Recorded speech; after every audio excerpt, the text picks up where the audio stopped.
Now I need your help to do something. What I have to do is, I have a few phenomena written over here and I have to put them into the correct box. Now the first one is the classical box. This says that light behaves as a wave. And the second one is a quantum box. This says that light behaves like little packets of energy called photons. Now I want to put each of these phenomena into the correct box. So let's just look at the first one. Put interference into the classical box. The line spectra I cannot explain using classical, so it goes into the quantum box. Diffraction again goes into the classical box.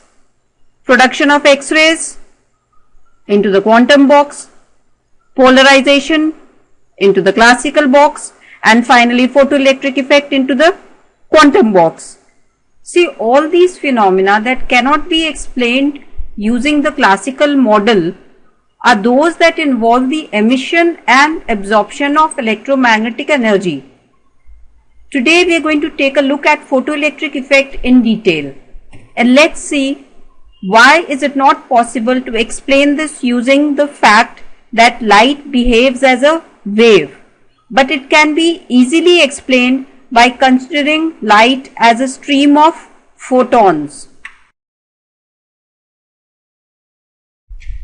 We've been talking about photons, and you must be wondering what are photons.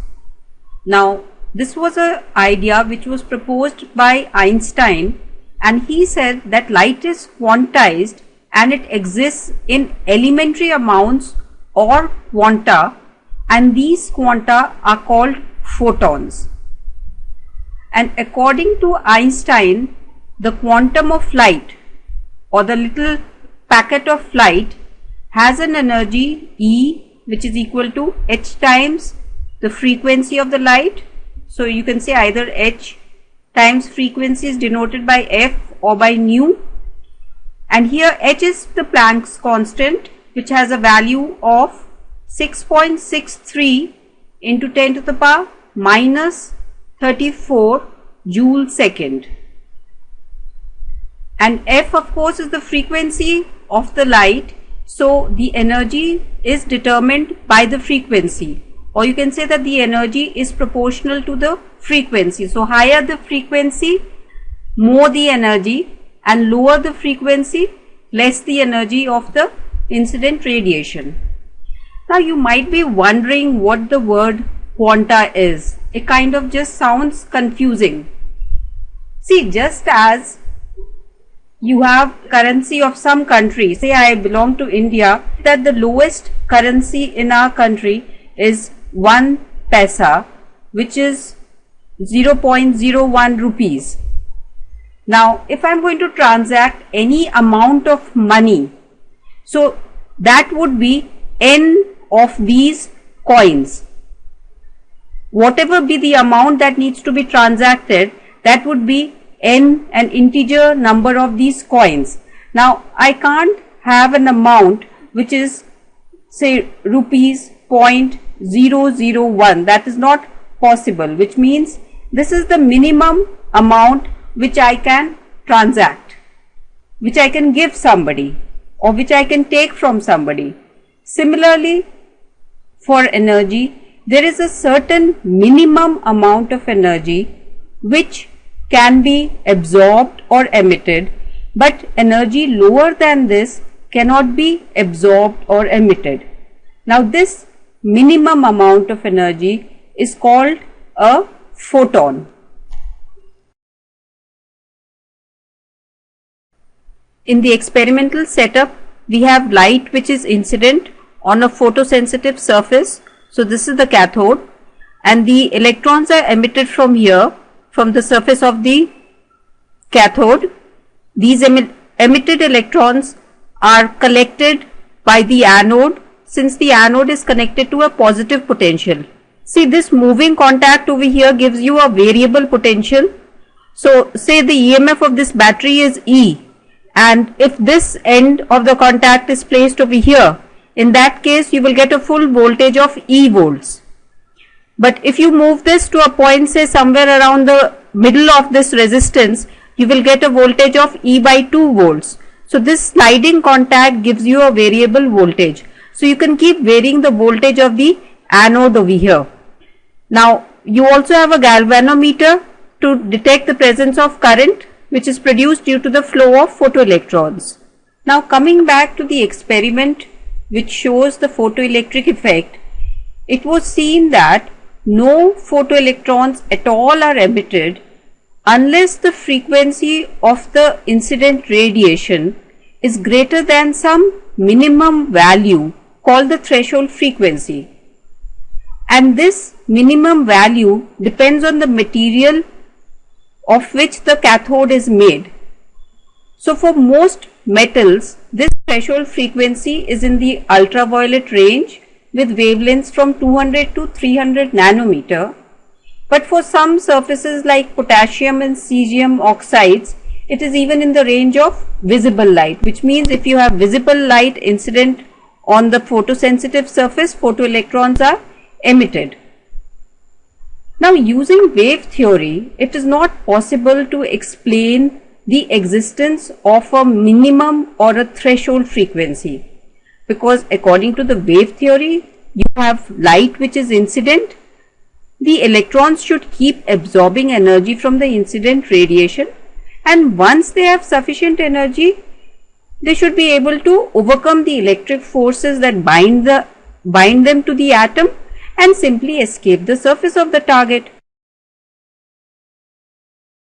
But with the quantum theory of light, we have a satisfactory explanation. The incident light consists of photons, and each photon has an energy equal to h times nu. The electrons absorb the energy via these photons, but the important thing is this is a one-step process. It's like either you take a coin or you don't take a coin. You don't have a choice. You can't break a coin.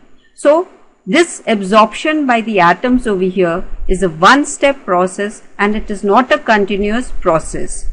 So once an atom absorbs a photon of energy h nu, and if this energy is greater than the work function of the target, then the electron has sufficient energy to leave the material and it escapes and is called a photoelectron.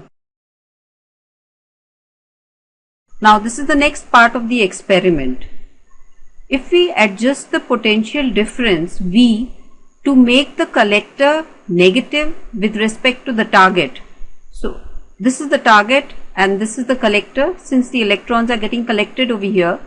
Now if we make this negative, which means if we reverse the polarity of this cell over here, in that case what would happen? The photoelectrons will get slowed down, and if we increase the negative potential until the current in the galvanometer reaches 0, which means even the most energetic electrons don't reach the other end, but they are turned back just before they reach the collector. In that case, we can say that the kinetic energy of the most energetic electrons is E times the potential difference V, which we'll now call the stopping potential, since they are stopping the electrons from reaching the other end. Now we have a field which is not accelerating the electrons, but it is preventing them from reaching this end of the tube.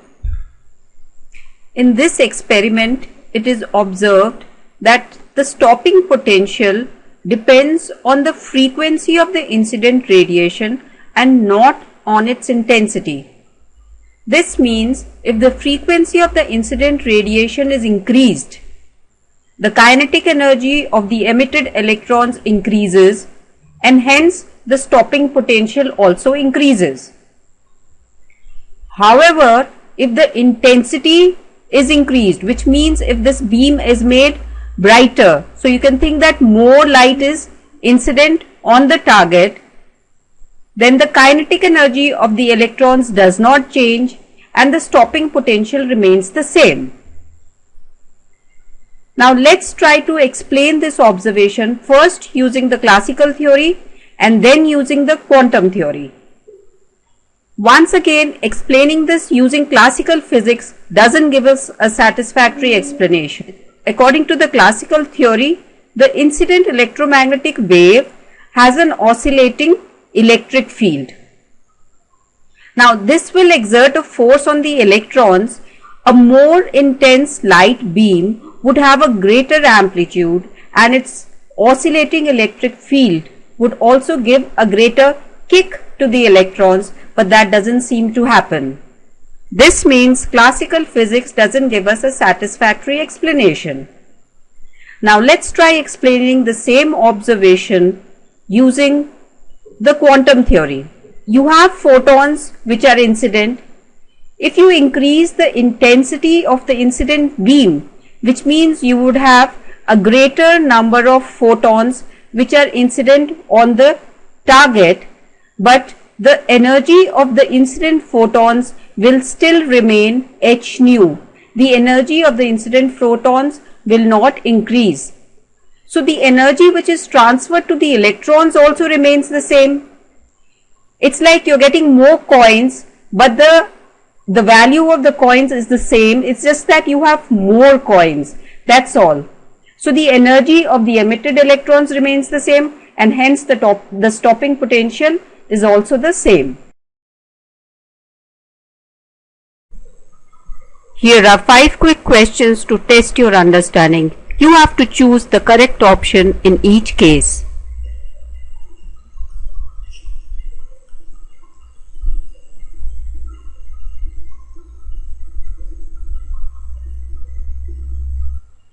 And if you've answered all the questions correctly, don't forget to give yourself a pat on your back and write your name in the comment box below.